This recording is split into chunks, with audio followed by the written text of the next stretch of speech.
தேவனுக்கு ஆதியிலேயே ஒரு திட்டம் உண்டு. என்ன திட்டம்னா, அவர் உண்டாக்குற இந்த மனித சரீரத்துலதான் அவர் வந்து தங்கணுங்கிறது அவருடைய திட்டமாயிருந்தது. அதனாலதான் இயேசு கிறிஸ்துவின் நாமத்துல உங்களுக்கு சொல்றேன், இந்த சரீரத்தை பரிசுத்தமாய் காத்துக்கொள்ளுங்க. ஏன்னா இது தேவன் வசிக்கிற ஆலயம் இந்த உடம்பு.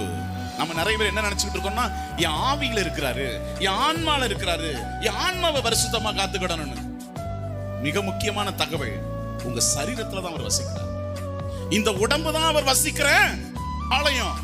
அதனாலதான் பவுலையா சொல்லுகிறார், இந்த உடம்பை நீங்க என்னவா காத்துக்கிடணும்? நீங்க பரிசுத்தமா நீங்க என்ன செஞ்சுக்கிடணும்?